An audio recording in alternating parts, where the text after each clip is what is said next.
Hello and welcome to the Car Care Nut channel. So should you become a Toyota technician? Is this a good career? What's the general outlook on this whole automotive industry on the service side? You hear a shortage of cars, you hear a shortage of this, shortage of that, but actually there is a giant shortage of Toyota technicians and actually automotive technicians in general. In this video, I'm going to walk you through some key things about the automotive business from the service side and how to become a Toyota technician, what are the levels, and a lot of information if you are interested. But before we get started, if you're new to the channel, welcome. Consider subscribing to the channel. Check out some of my other videos. If you are a returning subscriber, well, thank you so much for watching another one of my videos. And without further ado, let's get right into it.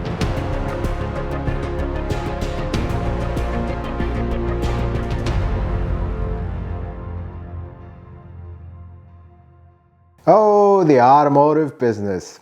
It is a very interesting business, a very tough business, and can be a very rewarding business, or it could have an onset of early gray hairs.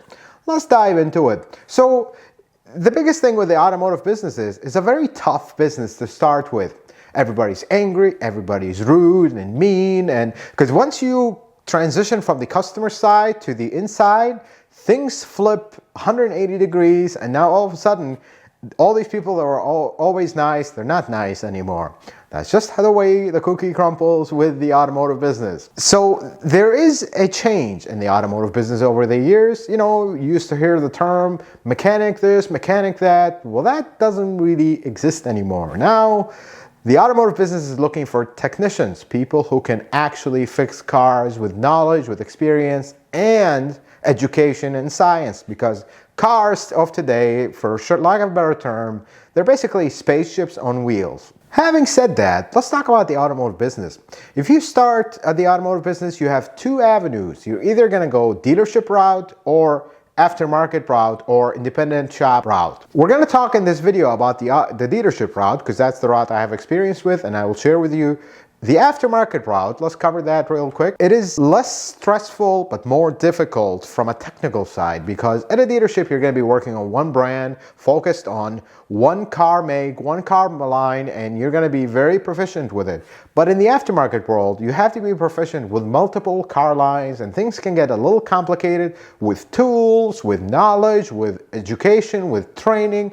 It gets a little complicated. That's why you notice the aftermarket shops now are turning slowly into specialized shops. These shops are usually more successful than your every make and model shop, because every make and model shop will not be able to keep up because it doesn't make financial sense to invest in all the tools, all the equipment for everything. So you'll see them more, majority of them. Some of them are still very good and they do everything very well, but the majority of them will do light maintenance, light repairs, but will not get themselves into heavy repairs and heavy diagnosis because it just doesn't make sense, financial sense to them anymore. But focusing on the dealership side, and this is the God honest truth about the dealership, folks. You start at a dealership, if you have no prior experience with this exact manufacturer and you're not certified and you have all your certifications, all your training, you're likely going to start very close to minimum wage. And usually that's what breaks people away from the automotive business before they even get into it. Because you're starting at minimum wage, you look at everybody else around you starting everywhere else, they're doing half the work you're doing for possibly more money. And that's usually breaks people away from the automotive business. And on top of it, you have to buy your own tools. And on top of it, you look at everybody around you, they're all making money and you're just stuck at minimum wage. It just doesn't make sense, and people tend to leave it. I see so many people come in, start entry level, and they leave immediately because it just doesn't make financial sense to them. But before we start, let's clarify how dealership technicians are paid, at least in the United States. Something called the horrible flat rate system. Depends who you ask. It could be good. It was intended to be good, but as the years passed down, it had an ugly side that popped up. So here's how the flat rate works in the simplest manner. You come in, your car needs front brakes. Let's say we're going to resurface the rotors, service the calipers and the pins and everything, and replace the pads, and life's good. So front brakes are going to pay 2 hours. Say the labor rate's $150, that is $300 the customer will pay.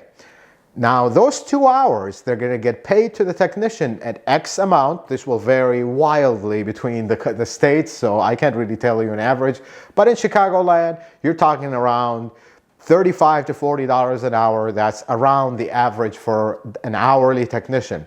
But it's not really an hourly technician because you're going to get paid 2 hours for the brake job, whether you finish it in half an hour or 4 hours if something breaks and goes south.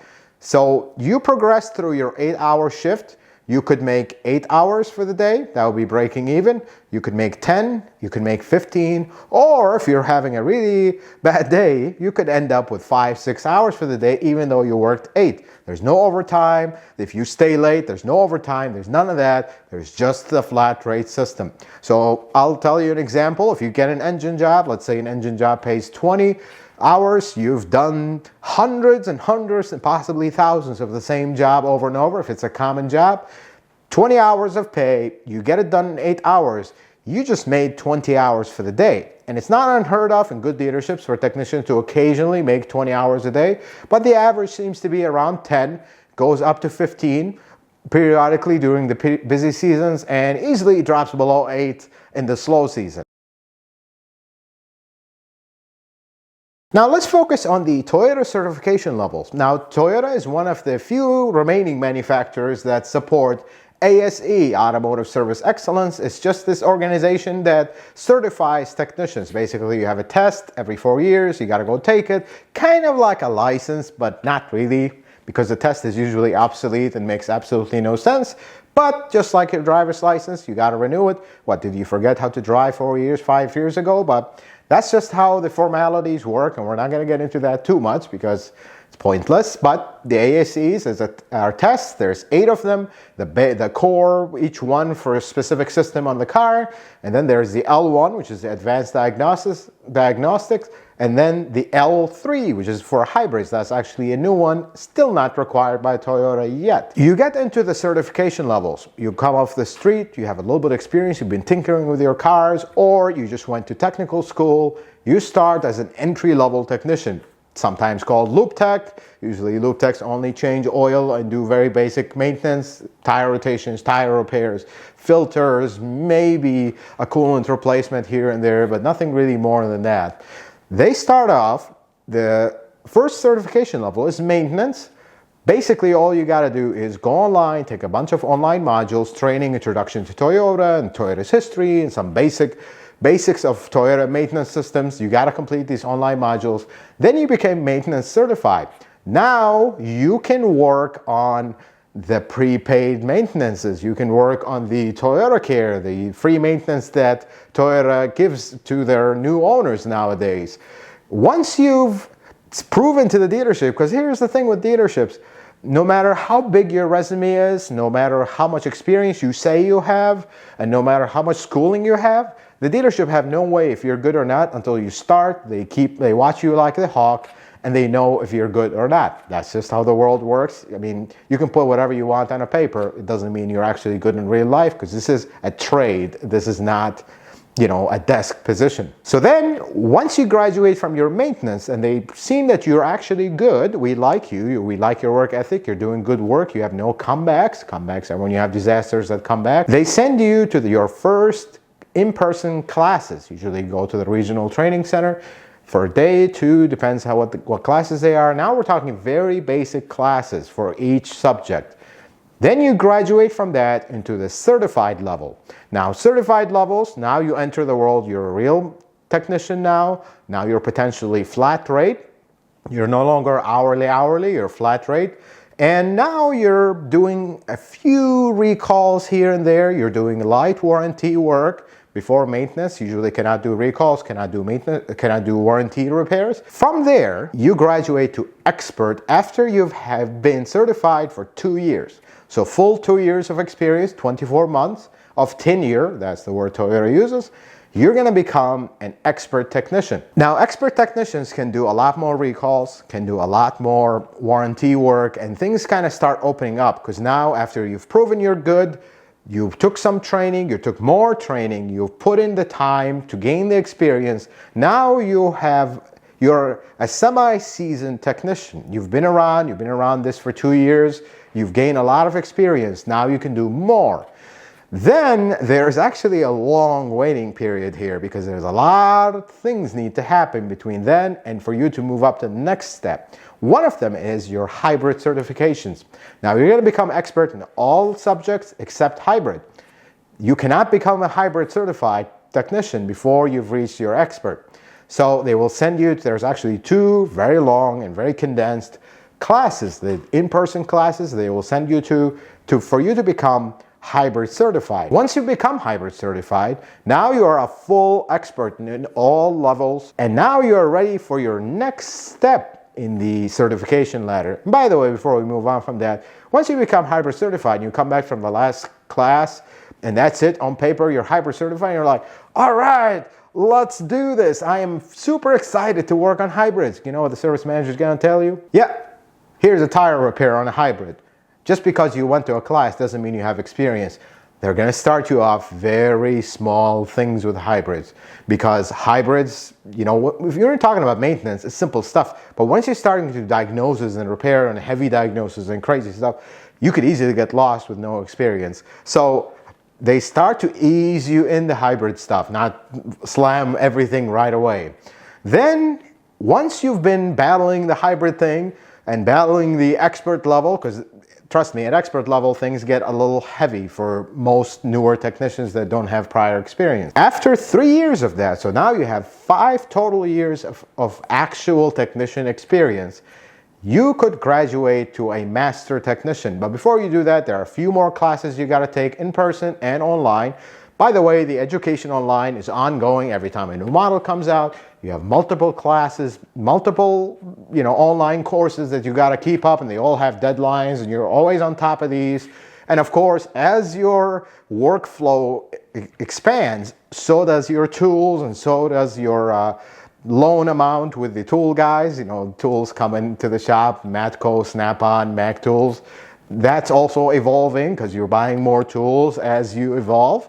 But then you've reached to a master technician. Everybody's usually very happy to reach master technician because at this point, you can do everything.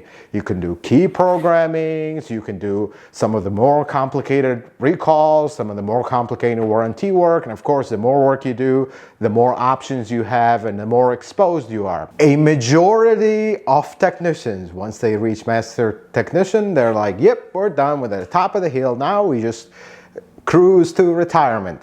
Because some technicians will actually take them a lot more than 5 years to become a master technician because the classes are full, the classes are not available. This module is not working, that's not going. This is not happening. I dropped my technician because in the meantime that you're doing all this, you got to keep your ASEs current. Every 4 years, you got to recertify and recertify. So if you failed one ASE, you just dropped back down to certified. And you're battling this as you become a master technician and you kind of establish yourself where, okay, I can pass my ASEs without problems. I'm up to date. I'm keeping up with everything. And all of us, with all this going on, you have new models coming in and new engines and new transmissions and new models and new problems and new stuff happening and new recalls coming out and new warranty work. And it's just, you got to keep up with everything. It's a little bit of a race to keep up. But then there are a few of us, and I will say this in case there is ever a Master Diagnostic Technician watching, an MDT, that's the internal word. There are a few of us that just became masters, and it's like, now what? Now what happens? Like, I feel like I'm done, like I'm not satisfied, I want more. We become Master Diagnostic Technicians. And there is a grim reality to that, which I will share with you. So a Master Diagnostic Technician could be just a title. If basically, in the past, you used to have a very complicated test that you had to take.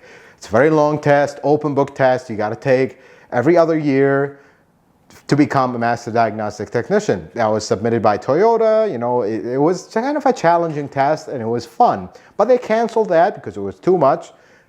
And now you need the L1 certification from ASE to become a Master Diagnostic Technician on paper. Let's talk about that. So the L1 is a little bit of a harder test from ASE, but still not impossible. You become a Master Diagnostic Technician, all of a sudden your region reaches up to you and tells you, well, in order for you to be a true Master Diagnostic Technician, you have to contribute to the community. And the community basically is, there's something called DPRs, Dealer Product Reports. So as a technician, when I see problems with cars, I submit reports, pictures, write what I saw, and give a full detailed explanation of what happened, so Toyota would take that and use it for their product developments to make problems better, issue TSBs, whatever the case may be. They use that information as feedback from us. We're actually required, and at least in the Chicago region, required to submit one of these at least every month, 11 months out of the year. Every district will be different, but you have to be actively involved in caring for the Toyota product. You want to care truthfully, not just, oh, here I have this fancy title, now let's just get back to work, turning brake jobs and doing simple stuff. But then here's what happens when that Master Diagnostic Technician becomes a slap in the face. All of a sudden, your dealership takes notice. Wait a second, we have a Master Diagnostic Technician here. Let's see if he lives up to that name. They start slamming you with diagnosis, heavy repairs, very complicated stuff, and all of a sudden you find yourself in a position where the last time you did anything that was simple, brake job, or it was like 3 weeks ago. You just stopped doing this stuff. All you're doing is engines, transmissions, heavy electrical diagnosis, heavy electrical repairs, flood cars, disasters basically. There's nothing wrong with that, but that's just how it progresses. Let's talk about a few things with this business that you really need to know about. Number one, this business is very taxing on your body. I mean, there is everything wrong with my body under the sun. Tennis elbow, carpal tunnel, back pains, bald, everything under the sun. That's just comes with the territory. There's no way avoiding it. You're always in awkward positions. You're always lifting heavy things, moving, running around, walking a lot. You're just gonna have things that are always wrong with your bodies. One good saying about this is, there will be parts of your body that will start hurting at some point that you never thought they had even nerves so you would feel them. They will start hurting. That's just how it is with the automotive business. And usually at the dealership, here is the norm. There are exceptions, of course. The technician always gets the short end of the stick. That's just how it works. You have the customer yelling at you, saying it's all your fault all the time. And then you have the management yelling at you, telling you everything under the sun is your fault. And then if that was not enough, you also have the service advisors yelling at you, not really doing their job for the majority. Some of them are really good, but a lot of them, they don't do half their job, and then when things go south, it's the technician's fault. So you really gotta grow thick skin in this game, because otherwise you will just grow old very early and close shop and move on to another career, because it can be too much when everybody blames you and you're really trying your best here. Let's talk about some advice if after all this stuff that I said you didn't close the video, run away, and you never want to think about becoming a technician. Let's talk about advice for new technicians. I will tell you this. You gotta love what you do, because this business is so tough. If you're just in it just to make a living and that's it, you will be out before you know it. You have to love what you do. And more importantly, you gotta take pride in what you do. Look, you will be so tempted working at a dealership with everything fast moving, and you're just thrown there on your own. You be your own boss, basically, with the flat rate system. You will be very tempted to cut corners and take quality down, but take production up. But you know what? Keep one thing in mind. You are working on customer cars. These are good people that you will see everywhere around you. Take pride in what you do. If it costs you time and money, so be it. Become a better technician. Don't cut corners. Because when you've done the same job good multiple times, you will start doing it faster the right way.